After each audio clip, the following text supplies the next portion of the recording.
What's the best way to protect your sleep? That's the topic I'm addressing today in The Right Question. I'm Daphne Gray Grant, the publication coach, still in pandemic mode.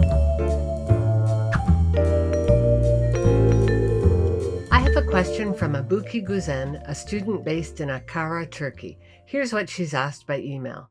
How do you schedule your sleep?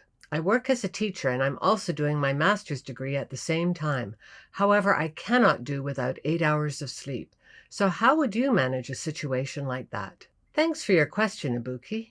Did you know that in the application form for my Get It Done program, see link below, I ask several questions about sleep? This is not because I'm nosy. It's because sleep is so important to writing and creativity. If you get better sleep, you're going to find writing easier. So what exactly is an adequate amount of sleep?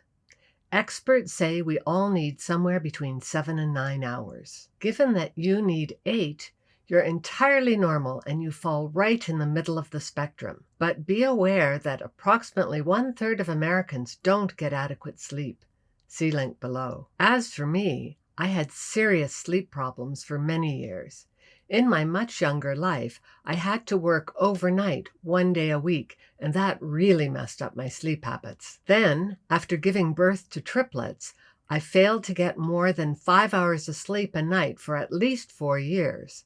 That really did me in. Eventually, I saw a doctor about my sleep problems, and here are the 7 pieces of advice he gave me. 1. Start by compressing your sleep. To begin, try to get no more than 6 hours sleep a night.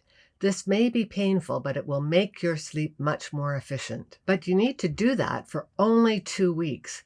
Then you can start adding in 15 minutes of extra sleep a night until you feel you are getting exactly the right amount of sleep. See link below for more information on this step. It works for about 80% of people. 2.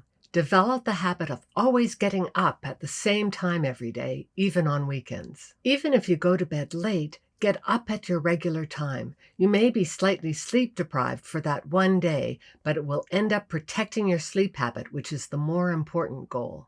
3. Try to go to bed at the same time every night, even on weekends. Do you see a theme here? You want to develop regular habits. 4. Make sure your bedroom is totally dark. If you have a digital clock, cover it up. If light seeps in underneath your bedroom door, place a towel there. Or you can wear an eye covering. I recommend something called a Nitehood sleep mask, link below. I'm not a reseller, so I won't make any money if you decide to buy one. 5. Make sure your room is cool enough. The ideal temperature is 65 degrees Fahrenheit or 18.3 centigrade.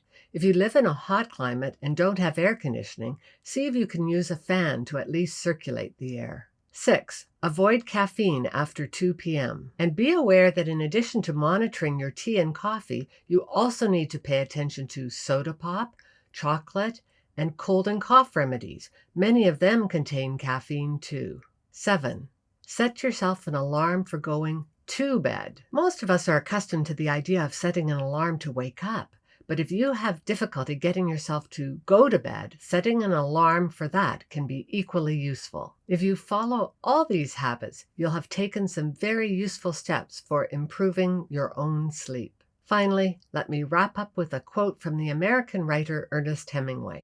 I love sleep. My life has the tendency to fall apart when I'm awake. Abuki, many people act as though they're heroes for getting little sleep. Instead, sleep is a normal human need, and we'll all do better if we have a plan for getting enough of it. The steps my doctor offered should help you do exactly that. If you'd like to learn more about how to make your writing a happier and more rewarding process, check out my latest book, Your Happy First Draft. It's not available in bookstores or on Amazon. The only place you can get it is my website. Link below and in the show notes.